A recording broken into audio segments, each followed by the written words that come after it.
Jangan usah, takut mati lagi nah. Saya lagi display. Tapi itunya udah hidup ya? Apa namanya, Bluetoothnya udah hidup? Bluetooth. Iya. Bluetooth. Iya. Bisa. Pakai Bluetooth. Iya. Coba.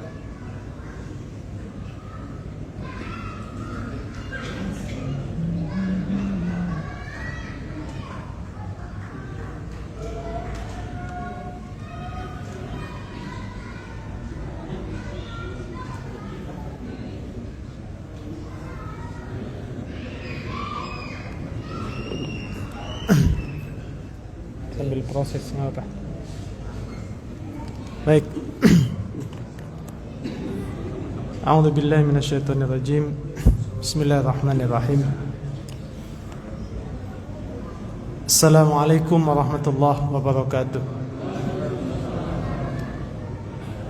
Alhamdulillah, la haula wala quwata illa billah.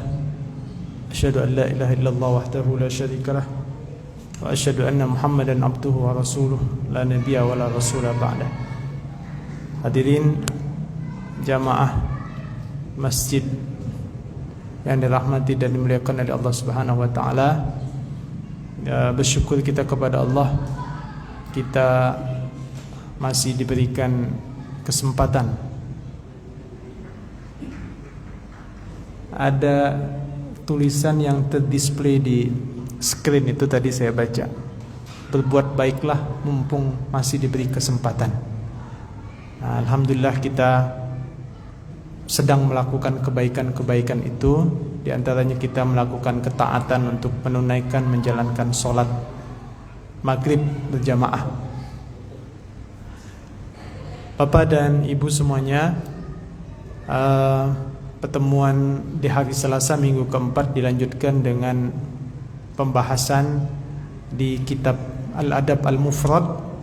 Kitab Al-Adab Al-Mufrad ini adalah kitab kompilasi kumpulan-kumpulan hadis-hadis tentang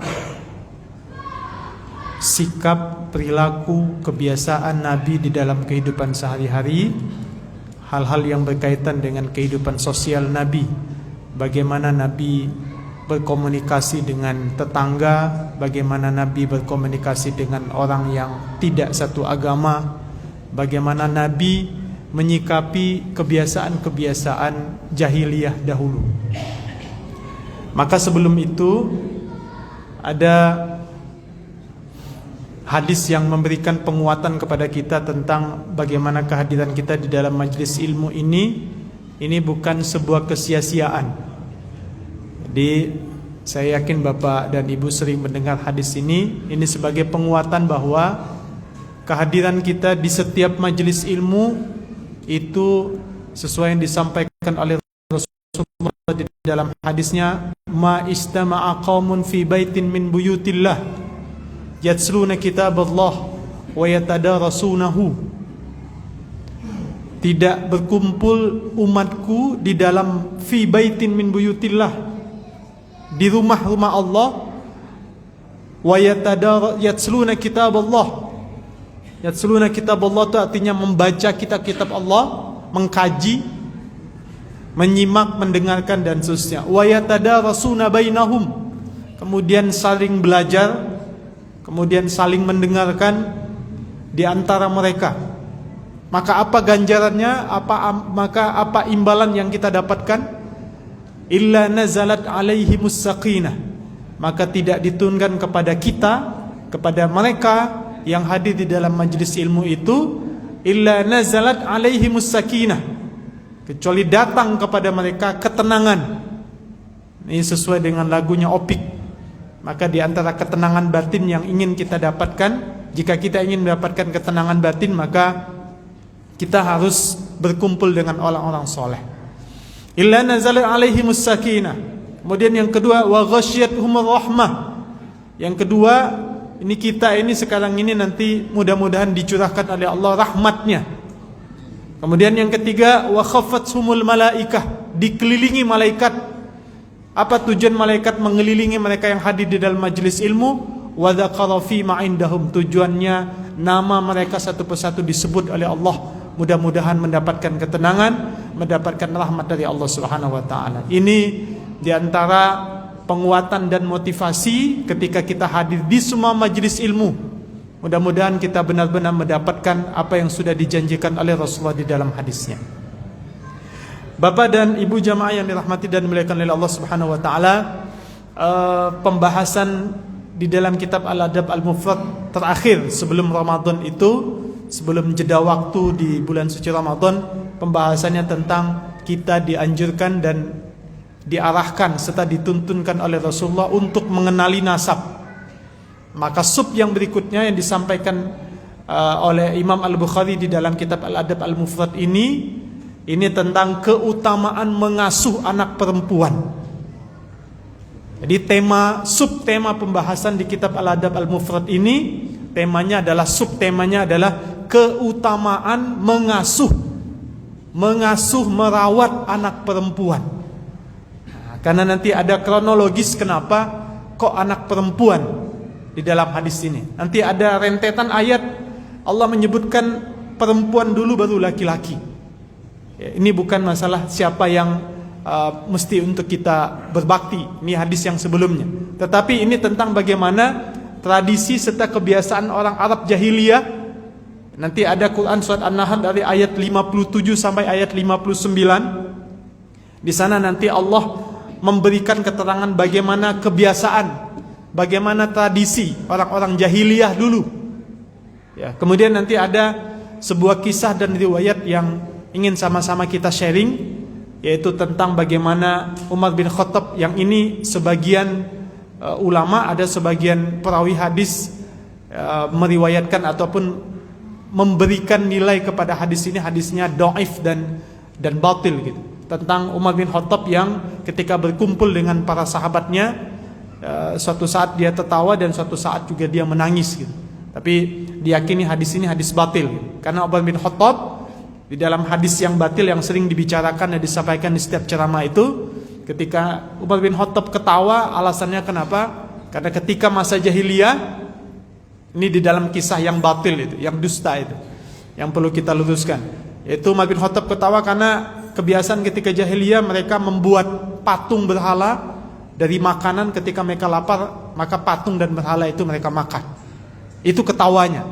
Menangisnya adalah, ini di dalam kisahnya itu, Umar bin Khattab menangis karena Umar bin Khattab diriwayatkan di dalam hadis itu yang batil itu, dia mengubur hidup-hidup anak perempuannya. Tetapi ini dikritisi bahwa hadis ini dhaif dan tidak benar kisahnya. Tapi nanti ada nilai moralnya gitu, tentang bagaimana tradisi kebiasaan orang-orang Arab jahiliyah itu menguburkan hidup-hidup anak perempuan. Jadi Bapak dan Ibu, tema pada pembahasan kitab Al-Adab Al-Mufrad ini, subtemanya adalah keutamaan mengasuh anak perempuan. Nanti saya bacakan beberapa hadis di dalam kitab itu. Sebenarnya ada dari halaman sekitar 64 sampai ke halaman 80 gitu, yang hadisnya sama memberikan penegasan tentang keutamaan merawat anak perempuan. Baik, ini tentang tradisi Arab jahiliyah dulu. Jadi kita ketahui bahwa kita ini selalu dan sering mendengar istilah yang disebut dengan jahiliyah,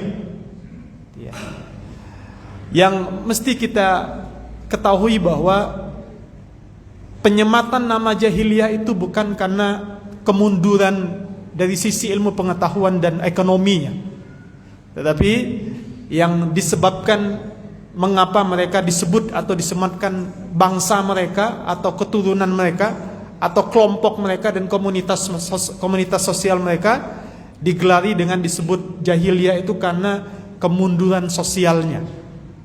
Jadi banyak tradisi-tradisi amoral, tradisi-tradisi yang menyalahi manusia pada umumnya, fitrah manusia pada umum. Apa kebiasaan itu? Kebiasaan itu ialah membunuh anak laki-laki dan juga mengubur hidup-hidup anak perempuan. Tapi di satu sisi, kemajuan-kemajuan di tanah Arab cukup dibanggakan. Perekonomian mereka maju. Mereka melakukan perdagangan dari satu tempat ke tempat yang lain. Buktinya Khadijah melakukan perdagangan sampai ke Syam. dan lain sebagainya. Penyair-penyair banyak yang lahir. Nah, ini diantara mukjizat yang diturunkan oleh Allah kepada Nabi Muhammad adalah Al-Quran.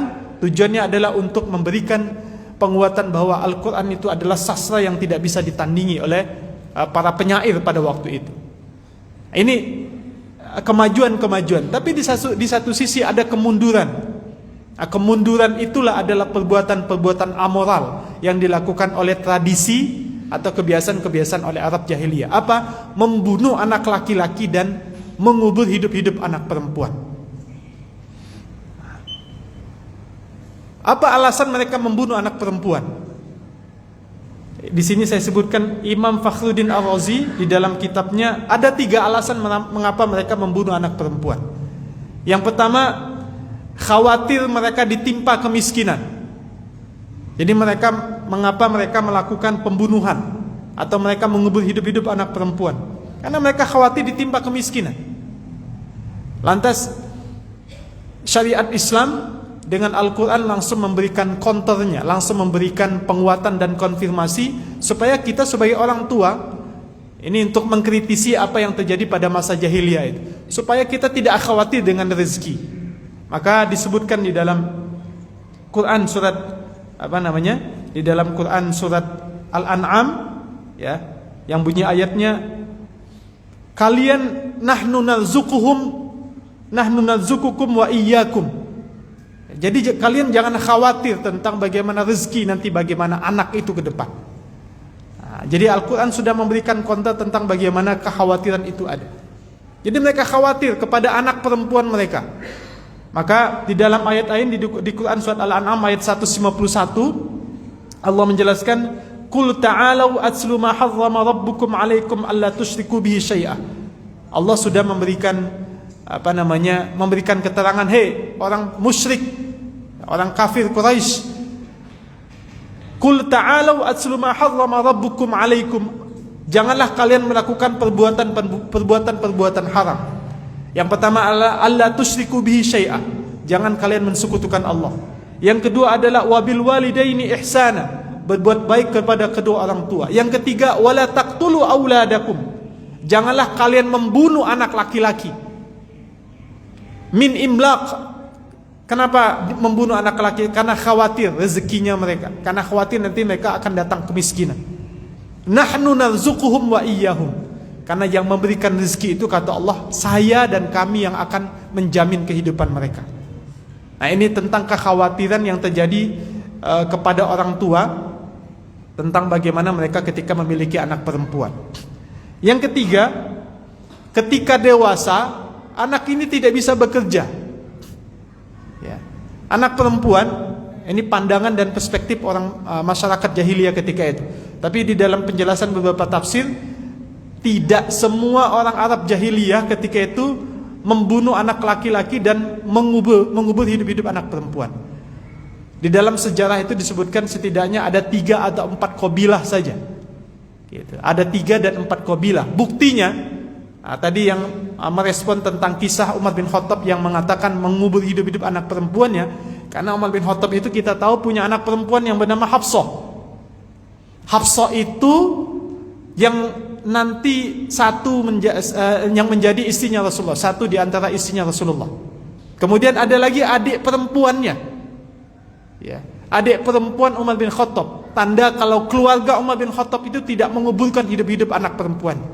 Karena di dalam kisahnya, adik perempuan Umar bin Khattab itu menikah dengan seorang sahabat Nabi.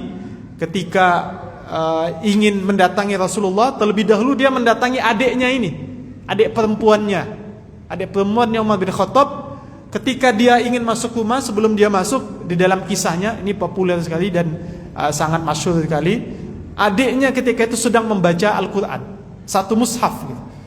Nah, ketika didengar oleh Umar bin Khattab, dia langsung masuk, kemudian didobrak pintunya. Ternyata benar, terkonfirmasi kalau adiknya sedang membaca Al-Quran dan sudah masuk Islam. Ini adik perempuan. Jadi kisah tentang Umar bin Khattab menguburkan hidup-hidup dan keluarganya menguburkan hidup-hidup anak perempuan atau bayi perempuan itu tidak benar. Jadi tercatat di dalam sejarah itu, kalau penjelasan di dalam kitab atau penjelasan oleh ulama yang bernama Ibnu Hajar Al-Asqalani. Yang pertama melakukan itu adalah Qais bin Asim dari keturunan Bani At-Tamimi gitu. Jadi ada 3 atau 4 kelompok dan golongan saja yang melakukan perbuatan-perbuatan amoral itu, dan kemudian lama-kelamaan menjadi tradisi. Ya, ini mereka nanti ketika dewasa dia khawatirkan anak perempuan itu tidak bisa bekerja, ujungnya nanti mereka akan diperbudak. Ya, kita tahu di dalam sejarahnya, di dalam kisahnya bahwa perempuan sebelum datang Islam itu tidak punya harga diri sama sekali, tidak punya harganya sama sekali. Mereka diperjualbelikan. Kemudian yang ketiga ini, orang tua merasa malu. Ya, orang tua pada masa masyarakat jahiliyah ketika itu merasa malu jika punya anak perempuan.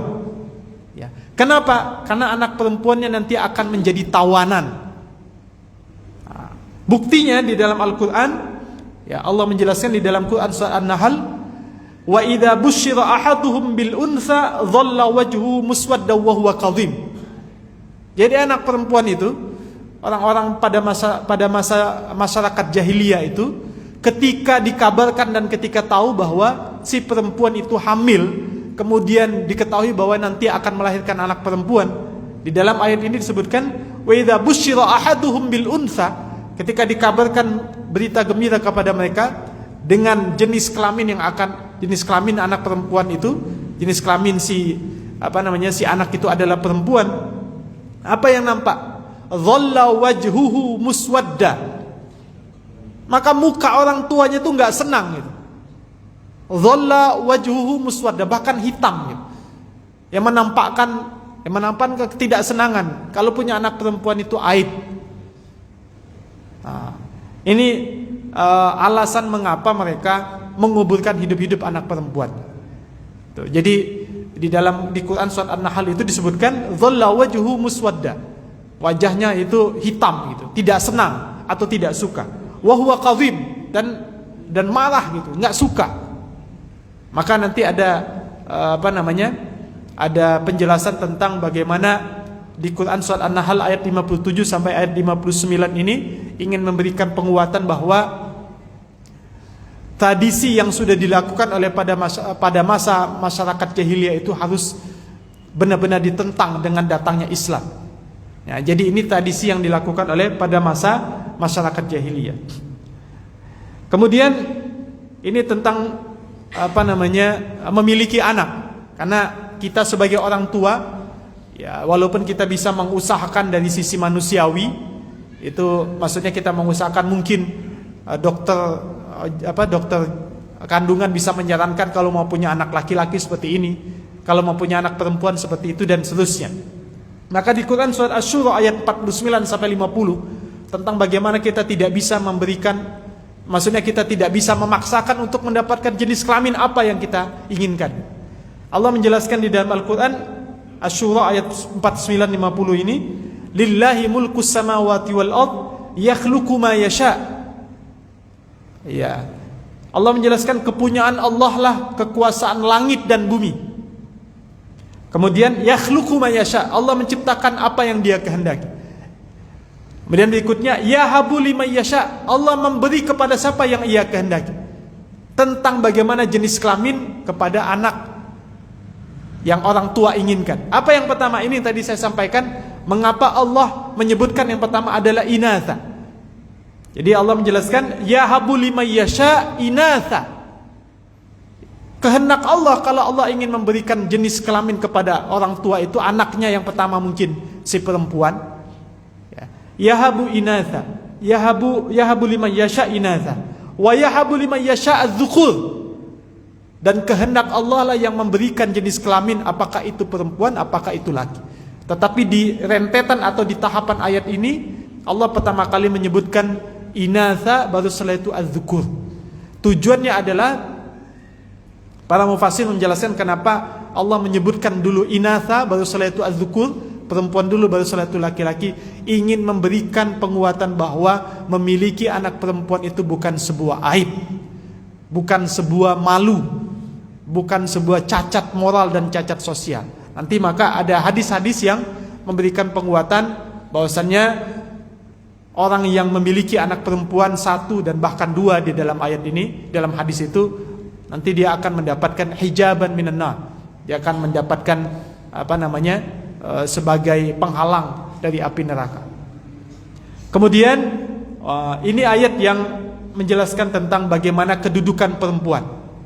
Jadi kita tahu bahwa apalagi kita baru saja, ini masih di bulan April, 21 April kemarin kita baru saja memperingati Hari Kartini. Ya, Hari Kartini itu perempuan memperingati Hari Perempuan versinya Indonesia. Padahal versinya agama Islam 1400 tahun abad yang lalu Islam sudah mengangkat derajat perempuan. Tapi ternyata kondisi sosial yang patriarki gitu. Kan pada masa Kartini itu, pada masa pemerintahan, pada masa itu yang jelas itu kondisi sosialnya masih patriarki. Patriarki itu artinya kondisi laki-laki yang masih sangat dominan. Karena di dalam kisahnya itu R.A. Kartini ini punya ibu, tetapi karena ibunya ini istri pertama dari bapaknya bangsawan. Kemudian karena ibunya ini tidak keturunan dari bangsawan, akhirnya apa yang terjadi? Ibunya tidak boleh tinggal di dalam lingkungan keraton itu. Kemudian ibunya tinggal di belakang. Ya, tinggal di tinggal di tempat-tempat para abdi dalam lah. Dan di dalam kisahnya saudara-saudaranya R.A. Kartini itu memanggil ibunya ini tidak boleh memanggil ibu. Di dalam Jawa itu penyebutannya abdi dalam itu penyebutannya yu gitu. Ya, jadi mereka harus memanggil ibunya itu bukan ibu.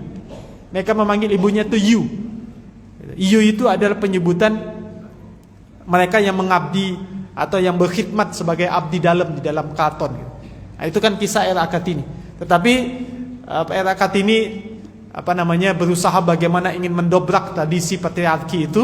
Caranya adalah dengan menulis. Dia mengirimkan surat. Dia punya sahabat pena dengan teman-temannya yang ada di Belanda. Pada ujungnya dia ya seperti yang hari ini ya, bahwasanya derajat perempuan hari ini terangkat. Tapi pada dasarnya Islam 1400 tahun abad yang lalu sudah mengangkat derajat perempuan. Setidaknya Allah sudah menjelaskan di dalam Quran surat An-Nisa ya, bahwasanya perempuan itu man amila sholihan min dzakarin aw untha, ya barang siapa yang melakukan baikan laki-laki dan perempuan tetap akan diberikan ganjaran yang sama. Nah, ini tentang bagaimana Islam mengangkat derajat perempuan. Nah, sedangkan tradisi pada masa masyarakat jahiliyah itu ya tradisi yang memang tidak ada harganya seorang perempuan. Baik. Kemudian berikutnya adalah kita memasuki tafsir di Quran surat An-Nahl ayat 57 sampai 59. Di ayat 57 Allah menjelaskan wa yaj'aluna lillahil banati subhanahu wa lahum ma yashtahun. Jadi ini anggapan orang masyarakat jahiliyah dan mereka menetapkan bagi Allah itu anak-anak perempuan. Ini masyarakat jahiliyah itu menganggap bahwa Tuhan itu memiliki anak-anak perempuan. Siapa anak-anak perempuan yang dimaksudkan oleh masyarakat jahiliyah? Itu adalah para malaikat. Nah, di dalam tafsirnya menjelaskan seperti itu. Maka dikunci oleh Allah dengan kata-kata di dalam Al-Quran itu subhana, maha suci Allah ya, maksudnya adalah Allah terhindar dari segala itu semuanya. Maka banyak sekali ayat-ayat di dalam Al-Quran yang memberikan penjelasan Allah itu tidak memiliki anak. Dan inilah yang menjadi keyakinan para agama-agama yang lain. Walahum mayashtahun ya. Kemudian dan mereka, sedangkan untuk mereka sendiri apa yang mereka sukai. Jadi ini masyarakat jahiliyah memiliki pemahaman tentang bagaimana mereka meyakini bahwa Allah itu memiliki anak, yaitu anak perempuan ya. Anak perempuan itu dimaknai sebagai malaikat gitu ya. Kemudian padahal mereka sebenarnya masyarakat jahiliyah itu tidak menginginkan punya anak perempuan. Mereka lebih suka, lebih bangga, lebih senang ya, lebih terangkat derajat dan moralnya kalau mereka punya anak laki-laki. Kemudian di ayat yang berikutnya wa idza busyira ahaduhum bil untha dhalla, ini saya sebutkan tadi. Ketika mereka dikabarkan punya anak perempuan, maka mereka itu marah, tidak suka. Maka di ayat yang berikutnya ini banyak saya baca tentang literasi perbedaan membunuhnya atau perbedaan menguburnya anak perempuan pada masa dulu dengan masa modern hari ini. Orang dulu di dalam Al-Qur'an ini, orang dulu pada masyarakat jahiliyah, di dalam ayat ini Allah menjelaskan yatawara minal qaum. Mereka itu kalau sudah tahu kalau jenis kelaminnya anaknya itu adalah perempuan, yatawara minal qaum.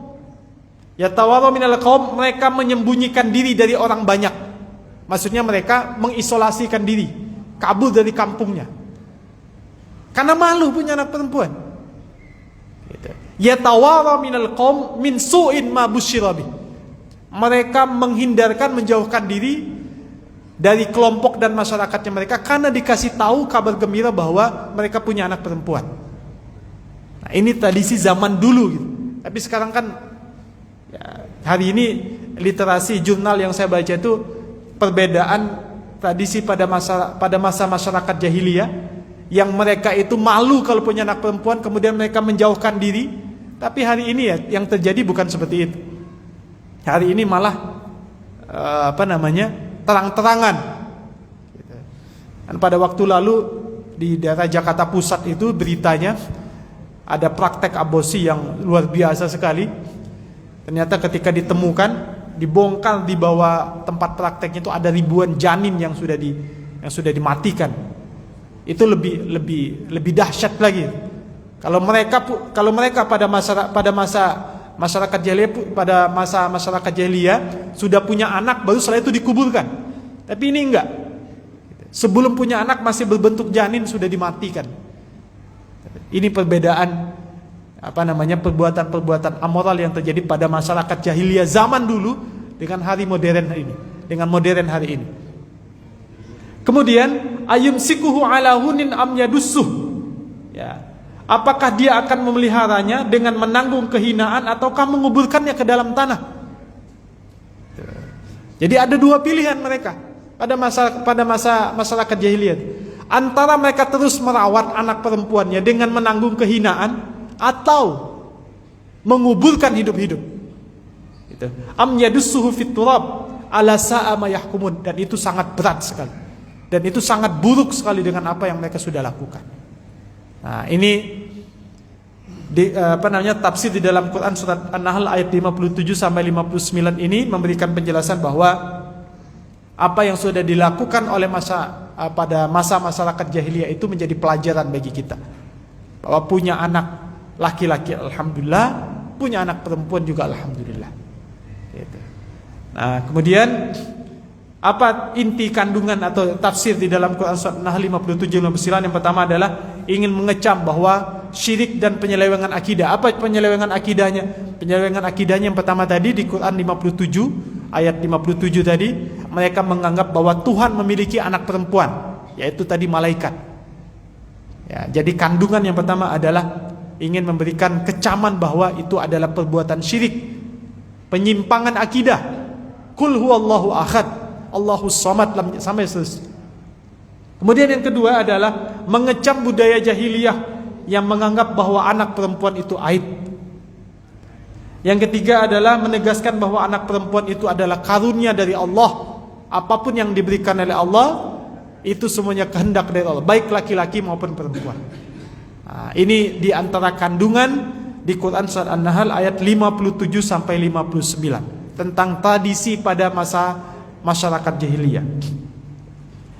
Kemudian Islam datang. Islam datang dengan memberikan penguatan. Apa penguatannya? Ada di dalam Quran surat Al-Isra ayat 31. Wala taqtulu auladakum khasyata imlaq. Janganlah kalian membunuh anak-anak kalian khasyata imlaq, karena khawatir akan datang kemiskinan. Allah menegaskan nahnu narzuquhum wa iyyakum. Kami yang memberikan rizki kepada mereka dan juga kepada kedua orang tuanya. Wa inna qaslahum kana khit'an kabira. Sungguhnya pembunuhan yang kalian lakukan itu adalah perbuatan yang sangat besar, perbuatan dosa yang sangat besar.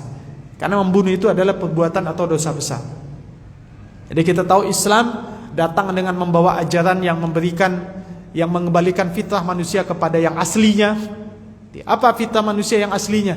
berbuat baik, kemudian juga bersyukur dengan apa yang sudah ditakdirkan oleh Allah dan seterusnya. Nah, ini dengan datangnya Islam, kehidupan semakin membaik.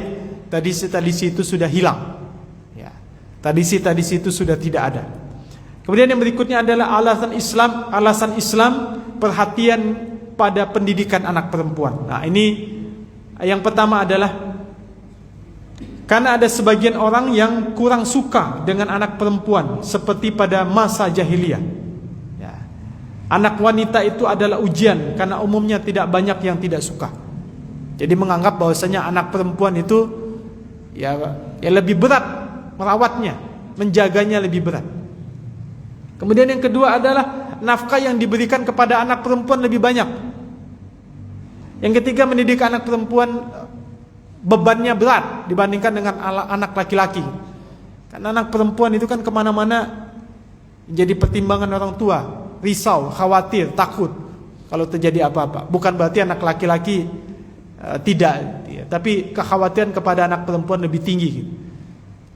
Nah, ini kemudian yang berikutnya ini tentang hadis-hadis yang memberikan penguatan tentang bahwasanya memiliki anak perempuan itu adalah karunia dari Allah dan yang menjadi wasilah untuk hijaban minan nar, ya, penghalang daripada api neraka. Hadisnya yang saya bacakan, an Uqbah ibnu Amir qala sami'tu Rasulullah sallallahu alaihi wasallam yaqul man kana lahu thalathu banatin, barang siapa yang memiliki 3 anak perempuan, wa sabara alaihinna, dan dia bersabar ketika mendidiknya, wa kasahunna min jiddati, dan memberikan pakaian yang baik kepada anak perempuannya, kunna lahu hijaban minan nar. Ini hadis yang pertama. Maka orang tuanya akan mendapatkan hijaban minan nar. Orang tuanya akan mendapatkan tirai bagi dirinya, maksudnya akan menjadi perisai dari api neraka. Jadi kata Rasulullah, barang siapa yang memiliki 3 anak perempuan, man kana lahu thalathu banatin wa sabara alaihinna, dan dia bersabar, ya, mendidik anak perempuan itu sabar. Ya, tapi saya belum punya pengalaman karena anak saya laki-laki semua dua-duanya. Ya. Kemudian wakasahunna min jiddatihi. Nah, ini bisa kita elaborasi lebih dalam nih tentang bagaimana wakasahunna min jiddatihi, memberikan pakaian yang layak kepada anak perempuan.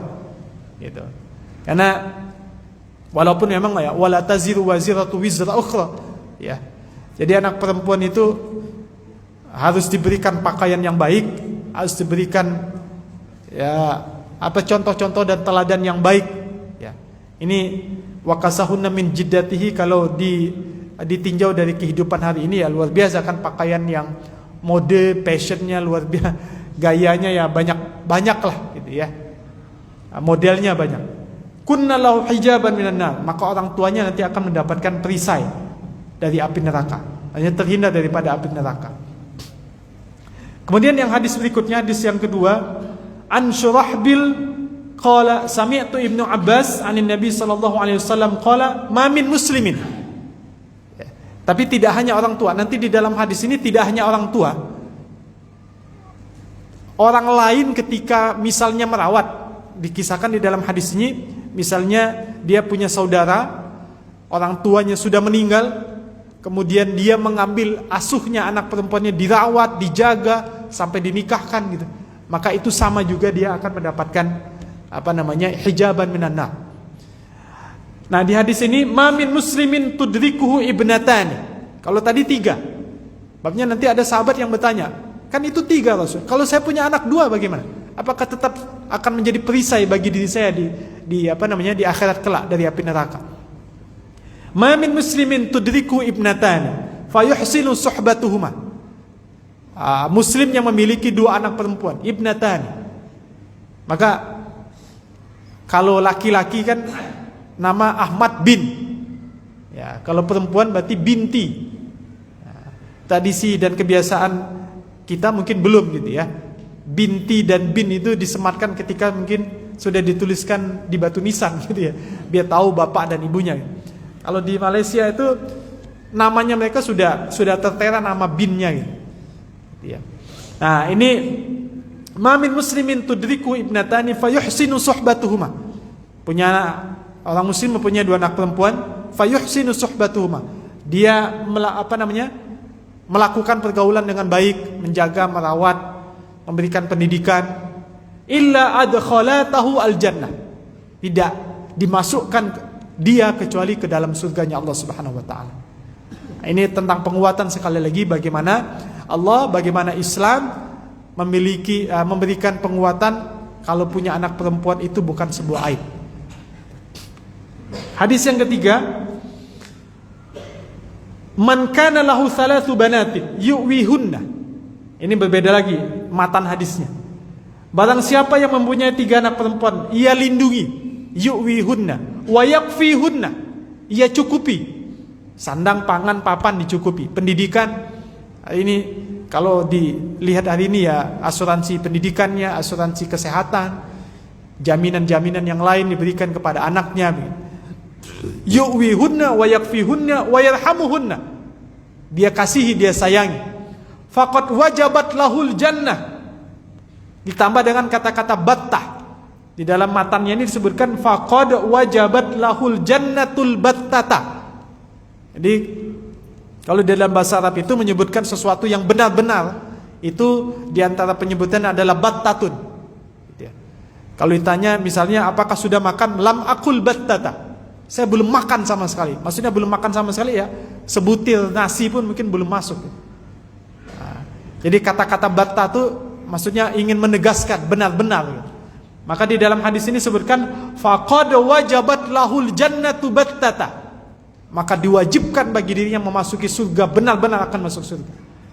Apa syaratnya? Yang syaratnya pertama adalah yu'wihunna. Ya, yu'wihunna itu artinya melindungi. Ya, konteks melindungi saya kira kita semuanya mengerti, paham bagaimana pelindungan kita kepada anak, terutama kepada anak perempuan. Mungkin masih ada anak, ya kita bersyukur kalau masih ada orang tua yang anaknya jam 5 sore belum pulang, ditanyai, diteleponi sama siapa dan seterusnya. Yu'wihunna. Jadi syaratnya untuk mendapatkan surga yang dijanjikan oleh Allah dengan mempunyai anak perempuan, yu'wihunna. Kemudian yang kedua wayakfihunna, mencukupi. Yang ketiga adalah wayarhamuhunna, dan menyayangi. 3 itu. Faqala rajulun min ba'dil qaum. Kemudian para sahabat bertanya, wasinnataini ya Rasulullah. Itu kan tadi 3 Rasulullah. Bagaimana kalau saya punya anak perempuan? Wathinnatain. Kata Rasulullah juga, iya, begitu juga dengan punya anak perempuan 2. Gitu. Jadi ini keutamaan merawat dan menjaga anak perempuan akan mendapatkan ganjaran dan imbalan dari Allah Subhanahu wa taala.